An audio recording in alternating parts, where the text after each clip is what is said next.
Dana Ellison had flown dozens of times. Executives do that. Meetings, mergers, contracts. First class wasn't a splurge. It was her norm. That morning, she walked through Gate 19A with the same quiet focus that had made her one of the most respected CEOs in cybersecurity. A firm handshake, a confident glance, a seat booked weeks in advance, nothing unusual. Until it was. The flight attendants looked twice. A man across the aisle whispered to the crew. A security team showed up, not loud but fast. Then came the questions. Her ticket, her ID, her name. And before anyone could fully grasp what was happening, Dana was being walked off the plane, shoeless, phone left behind in her seat, passengers staring, some recording. Not one explanation, no shouting, no resistance, just a quiet refusal to disappear. She didn't raise her voice. She didn't need to. Hours later, a $3.5 billion contract, one that had taken nearly 2 years to build, was gone, vanished, and the airline was the one left behind. This story isn't about turbulence in the air, it's about something much deeper, something thousands of Black professionals know far too well. But this time, there were consequences. Because Dana didn't let it slide, she made a call, and that call changed everything. What happened after that call is the part they didn't expect. Before we continue, make sure you subscribe to Echoes of Hope Stories HQ. We bring you true stories that strike deep and stay with you. Drop a comment below. Where in the world are you watching from? And tell us, what would you have done in Dana's place? Now, let's get into the real story. Dana Ellison wasn't trending. She wasn't viral. She wasn't looking for attention. She had enough of that in boardrooms, on investor calls, and across a dozen enterprise contracts. Her name held weight in an industry that rarely gave women, especially Black women, room to lead. At 41, Dana was the founder and CEO of Tacton Cyber, a fast-rising cybersecurity firm that had quietly become the backbone of data protection for hospitals, federal contractors, and Fortune 100 companies. Her company was valued at over $700 million, but if you'd seen her walking through an airport in low heels and a slate gray laptop bag, you wouldn't have guessed it. Born and raised in Newark, New Jersey, Dana was the oldest of 3. Her father delivered mail. Her mother taught 3rd grade. There were no silver spoons, no family money, no tech uncles in Silicon Valley. What there was grit. MIT gave her the technical chops. Wharton sharpened her instincts, but life gave her something else. Her husband Marcus died in a car crash when their twins were just 5. Dana didn't pause. She didn't have time to. Between night feedings and beta testing, she built Tacton Cyber from a spare bedroom. Now, 6 years later, her sons were thriving, and so was her company.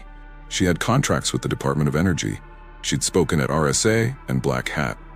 Her clients weren't just buying software. They were trusting her with the lifeblood of their systems. She didn't just open doors, she built them, and then made sure others could walk through too.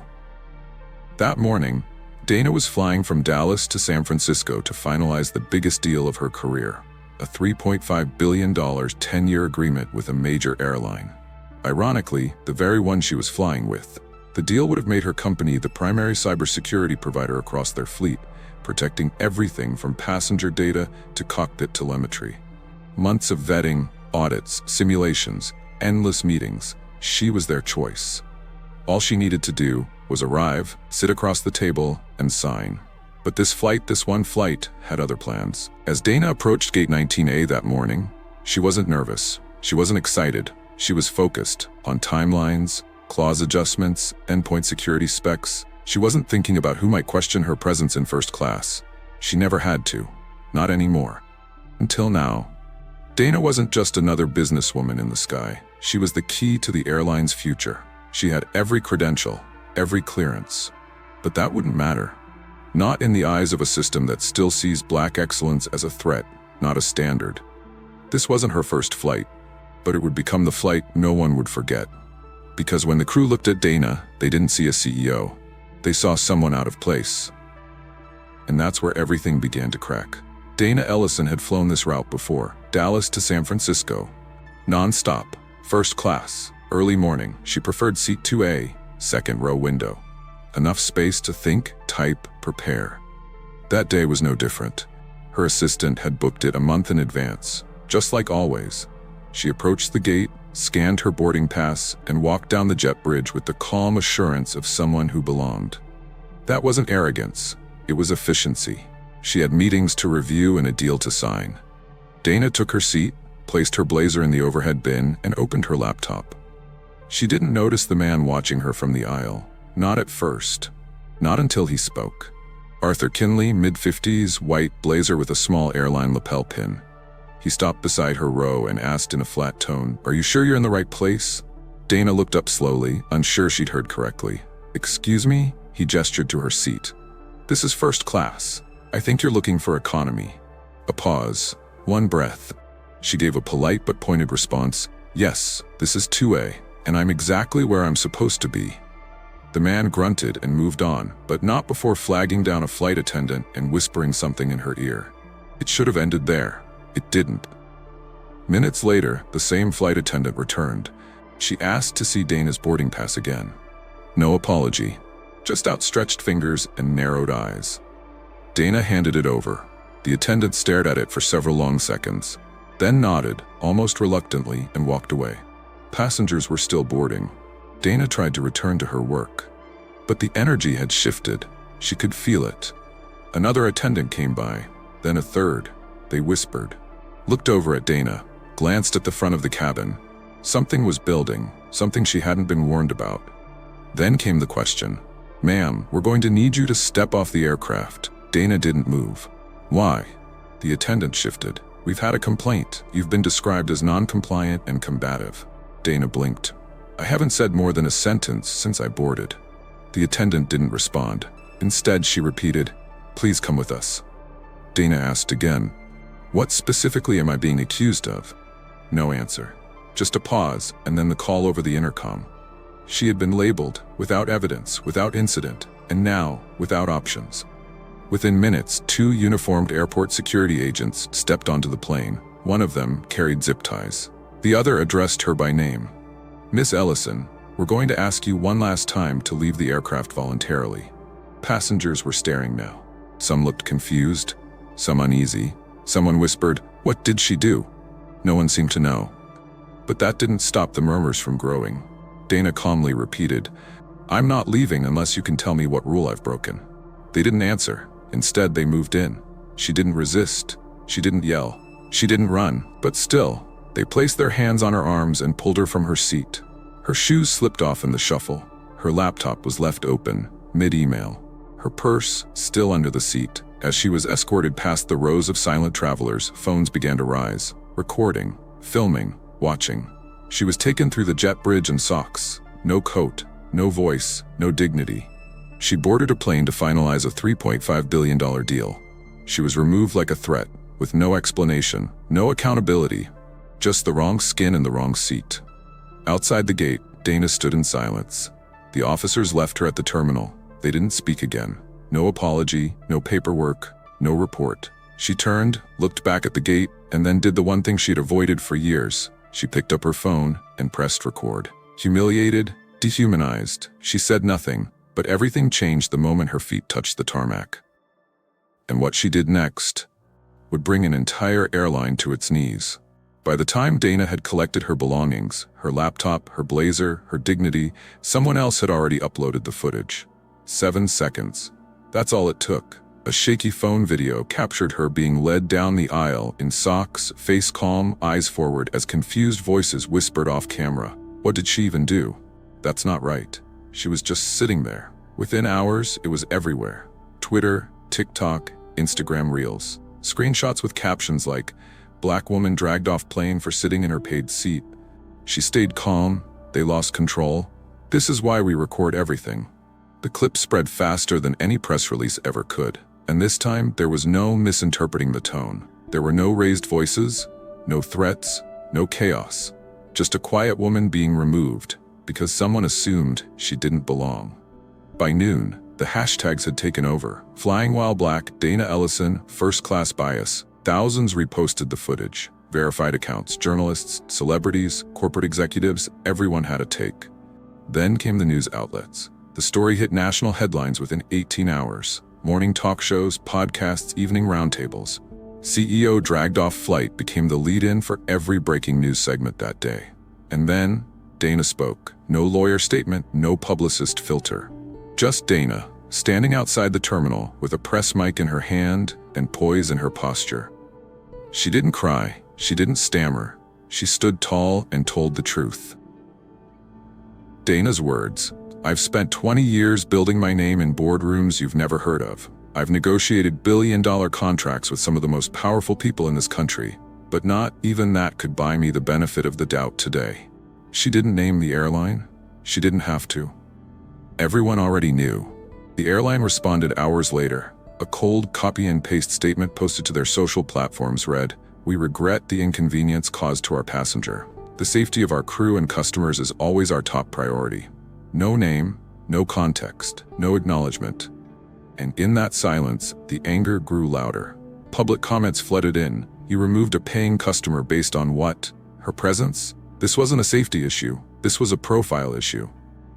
Apologize like you mean it, or prepare to lose our business." But not everyone was on Dana's side. Some voices pushed back. She should have just followed instructions. It's not about race, it's about attitude. The airline was just doing its job.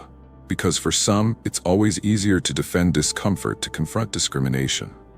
But one thing was clear. The world was watching. And the longer the airline stayed quiet, the more powerful Dana's voice became. Across LinkedIn, Black professionals began sharing their own stories. Being asked to show extra ID in airport lounges, being mistaken for staff at networking events, being questioned in first class, being disbelieved, everywhere. Dana's story wasn't rare, it was just finally being seen.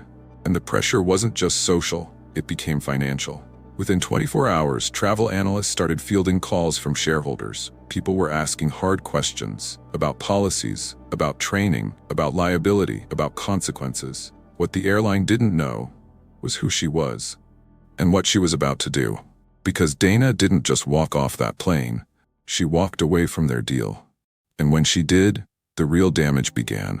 While the airline scrambled to contain a PR disaster, Dana Ellison was doing something else entirely. Something far more consequential. She wasn't crafting a tweet. She wasn't calling a press conference. She wasn't feeding the public outrage. She was making a phone call. Not to a journalist, not to her attorney, to her board. Tacton Cyber's board of directors had been fully briefed on the incident. Most had seen the video. One had even watched it live, stunned, as his 14-year-old daughter sent it to him on social media with the message, "This your CEO?" The board meeting was short, very short. Dana didn't ask for opinions. She laid out the facts. For 18 months, Tacton Cyber had worked to land the largest deal in its history, a $3.5 billion cybersecurity partnership with one of the country's top 5 airlines. A decade-long contract, full integration across their growing fleet, including a new biometric passenger verification system. The deal had been approved by the legal team, audited by the client's IT infrastructure division, and scheduled for signature on a Friday morning in San Francisco. This incident happened on Wednesday. Dana called the deal off on Thursday. There was no press release, no due to recent events language, just an email, one sentence, and a quiet walk away. The airline's executive team didn't realize what had happened until their chief technology officer tried to call Dana directly and got no response. Not coldness, not anger, nothing. She didn't answer, and she didn't need to, because by Friday morning, at the exact time the contract was meant to be signed, another cybersecurity firm based in Frankfurt posted a cryptic announcement on their website. "We welcome our newest aviation partner. Details to follow." By the end of that day, the airline stock had dropped 11%. Analysts were confused. Shareholders were livid. Internal memos began flying faster than boarding passes. People wanted to know why a billion-dollar contract had vaporized overnight, and who let it happen. That's when the truth finally caught up. An internal leak, confirmed later by a finance blog, revealed that during a closed-door board session, one executive asked, "How did we not know who she was?" Another answered, "She did everything right. We're the ones who didn't see her." The legal team advised silence. The PR team advised spin. The executive leadership team sat in disbelief. Because the face on the front page of the Wall Street Journal that weekend wasn't theirs. It was Dana's. Not as a victim, but as a visionary who refused to do business with anyone who couldn't see her value before it cost them. She didn't demand an apology. She didn't threaten a lawsuit. She did something far more terrifying to corporate America.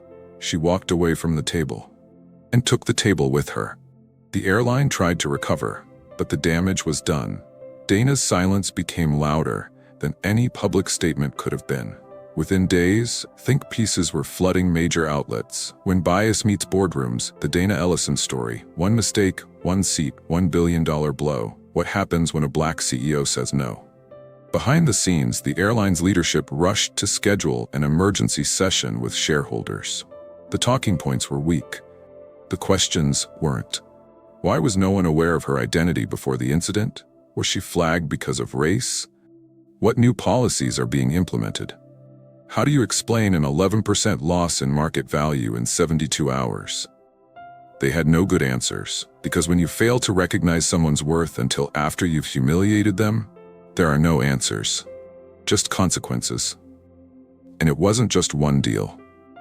Dana's decision sparked a ripple effect. Other companies began quietly reviewing their relationships with the airline.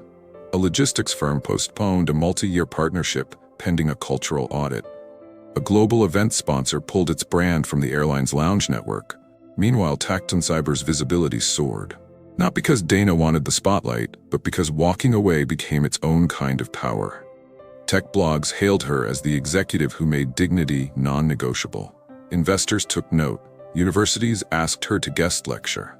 Fortune featured her under the headline, "The CEO Who Said Nothing and Changed Everything." But for Dana, it wasn't about headlines or stock movement or public vindication. It was about the message that success doesn't mean silence. That respect isn't optional. That one seat, when stripped unjustly, can cost far more than an apology can repair. One seat, one assumption, one quiet act of dismissal cost them everything. What happened to Dana Ellison made headlines because of what it cost, but it hit home because of how familiar it felt. The difference this time? A phone was recording. The world was watching. But that raises a question. How often does this happen when no one presses record? Across industries, black professionals, especially women, share stories that sound eerily similar. Same tone, same suspicion, same assumption that they don't belong. A recent Harvard Business Review study from 2019 revealed something many already knew. High-achieving black women face persistent doubts about their competence and status. Many are mistaken for administrative assistants, junior staff, or worse, trespassers in spaces they've earned the right to occupy. They've got the degrees, the roles, the resumes, but still, at the hotel check-in desk, the boardroom door, the first-class seat, they're asked to prove it. Mini anecdotes, flashback recounts. Melissa, a senior financial analyst, was stopped by security in her own office building because someone didn't recognize her. She'd worked there for 7 years. Chantel, a medical director, was told housekeeping's on the other floor as she walked into a conference in a white lab coat. Leah, a frequent flyer and marketing VP, was asked by a flight attendant if she was in the right seat twice. The second time was after she'd already shown her boarding pass. These aren't one-offs, they're patterns. And while some brush them off as misunderstandings, they all stem from the same root. The belief that black success is an exception, not the standard. That's what makes Dana's story more than a single moment of mistreatment. It's a mirror, and the reflection isn't flattering. A growing number of scholars and commentators refer to it as the boardroom ceiling. It's not about qualifications, they've got them. It's not about results, they deliver them. It's about perception. And perception has power. When you walk into a room and people assume you're not in charge, when your authority is questioned before you speak, when your accomplishments don't shield you from being mistaken for the help. That's not coincidence. That's racism, polished, quiet, and still just as destructive. Privilege, power, professionalism, none of it protected Dana. And that's the horror. That's the truth.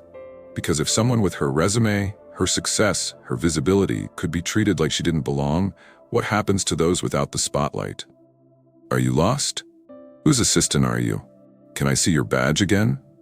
You're a lawyer? Really? And people wonder why so many walk through the world with their guard up. It's not paranoia, it's history. And it's still happening.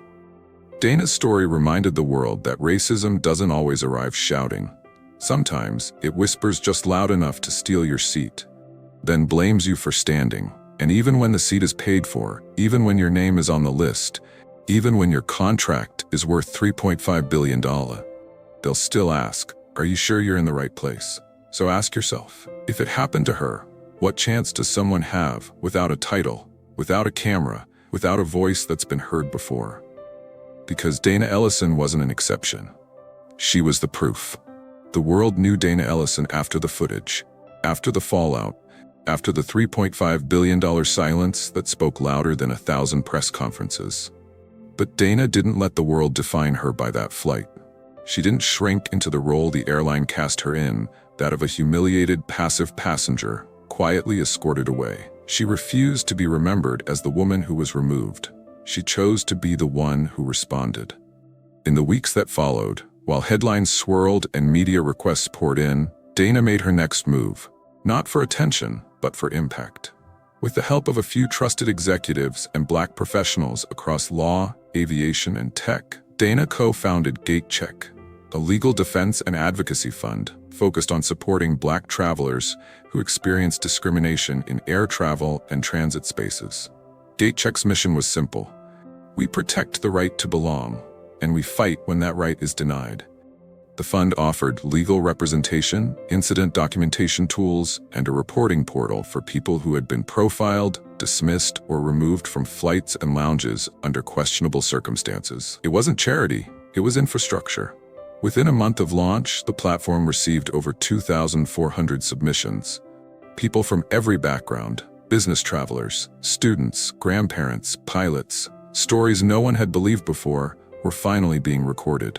Because when you're told you're imagining it, having receipts changes everything. Dana didn't stop there. She began speaking publicly, but only in spaces that matched her values. She delivered a now viral TEDx talk titled "The Seat That Was Already Mine."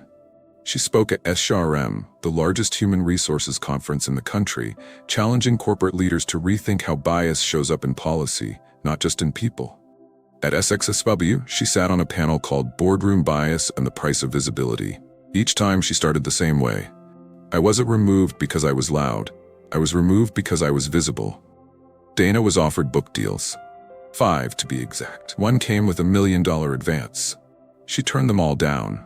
Not because she didn't have a story to tell, but because she believed others needed the stage more than she needed a spotlight.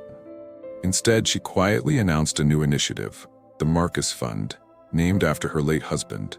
It provided full-ride scholarships for Black girls pursuing degrees in STEM fields, especially cybersecurity. The first round of recipients was announced on what would have been their 15th wedding anniversary. The girls she selected weren't chosen for their GPAs alone. They were chosen because they'd already been told, "You don't belong here," at least once, and refused to listen. She didn't just reclaim her seat, she built seats for others. And then came the policy fight. Dana was never a politician, but she knew systems don't change through speeches alone. They need structure, they need pressure. She began working with Senator Alina Brooks, a Black legislator from Illinois who had been pushing for new legislation aimed at traveler protections for years. Together, they refined and introduced the Passenger Equality Act, a bill designed to require airlines to document and publicly report racial profiling complaints, mandate bias training for all gate and flight crew personnel, establish an independent review board for passenger removals, create a Traveler's Bill of Rights, available on every boarding pass and airline app. The act faced opposition, especially from airline lobbyists, but with Dana as the face of the campaign, national support grew quickly. Public petitions surged, civil rights groups rallied, a movement was forming. Because it wasn't just about Dana anymore, it was about every person who had been silenced mid-flight, mid-sentence, mid-journey, without recourse or recognition. She refused to become the victim in the video. She became the voice behind it.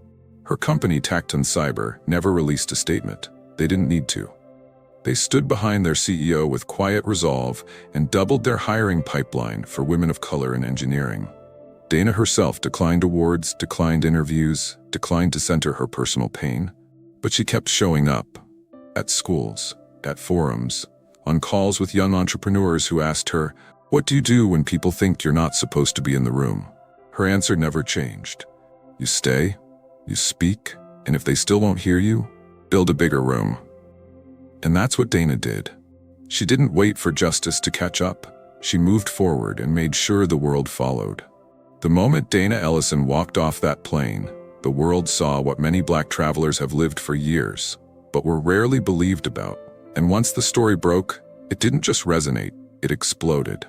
The comment sections filled up within hours, not with trolls or empty outrage, but with something heavier, something personal. One user wrote, "I'm a Black woman in law, and this hit too close. I've had to show ID to sit at tables I built." Another said, "I travel first class monthly. This happens more than you know. Flight attendants ask for my ticket twice. White passengers stare. And I say nothing, but I remember every single time." There were thousands more. From teachers, from engineers, from retired veterans, from college students, and from women who said they hadn't spoken about it until now. Dana didn't reply to every message. That would have been impossible. But her inbox didn't slow down. In the first 2 weeks alone, she received over 70,000 emails. One of them was just one sentence: "You reminded me not to shrink myself." The cultural impact wasn't just digital, it was strategic. Several travel forums created bias tracking categories for travelers to log incidents in flight. Advocacy groups started pushing for airport staff retraining at a national level. A coalition of corporate executives began pressuring the airline industry to adopt shared accountability standards. And still, through all of it, the airline stayed mostly silent. Until they couldn't. 5 months after the incident, the airline released a follow-up statement. Not because they wanted to, but because their investors demanded it. The statement wasn't posted on the main social feeds. It appeared quietly on their corporate site. A few paragraphs, no names, no direct apology to Dana, only a vague acknowledgement of an unfortunate series of miscommunications. It was late, it was hollow, and it fooled no one. The financial damage had already settled in. The stock hadn't fully recovered. A pending acquisition deal was paused indefinitely. And public trust, especially among Black travelers, was fractured. By then, Dana had moved on.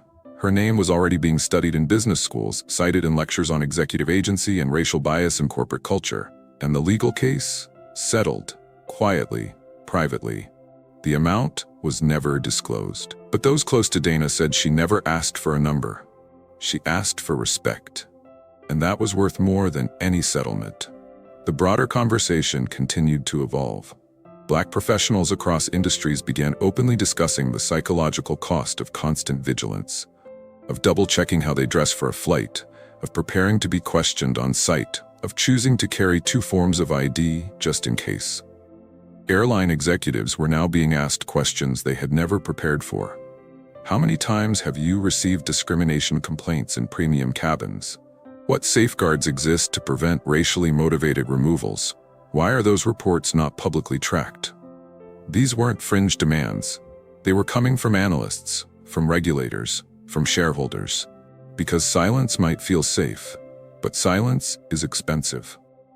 And as the dust settled, one truth remained clear. This story wasn't about one airline. It wasn't even about one woman. It was about a system, and one person's refusal to excuse it, ignore it, or be diminished by it. Sometimes you don't need a microphone to speak loudly. Sometimes you just need to walk away. And when the world sees you do it with your head high, they don't forget it. She didn't raise her voice. She didn't cause a scene. She didn't shout to be heard. Dana Ellison walked out of that plane the same way she walked into it, composed, focused, and unbothered by anyone's disbelief in who she was. But when she left, the door didn't just close behind her. It collapsed. She didn't march. She didn't post hashtags. She didn't demand a press conference. She withdrew from the deal, from the room, from the assumption that dignity is something to be earned rather than respected. And in doing so, she reminded a billion-dollar company that power isn't always loud. Sometimes it looks like one woman choosing herself. No headline could erase what was done to her, but no boardroom could ignore what she did in return. Now it's your turn. Have you ever seen racism play out in a way no one believed until it was too late? Have you ever been dismissed, questioned, or profiled just for being in the wrong place while Black? Tell us your story. In the comments below, share where you're watching from. Share how you've been made to feel invisible, or how you stood your ground. Because these stories, they don't just belong to the news cycle. They belong to you, to all of us, to every seat we were told we didn't deserve, and every seat we claimed anyway. Subscribe to Echoes of Hope Stories HQ, where we bring you true stories that don't just entertain, they stay with you. We tell the stories others ignore, the ones tucked in phone footage, inside inboxes, behind silent smiles and swallowed words. Because this isn't just content, it's proof. Proof that the quietest moments can be the most powerful.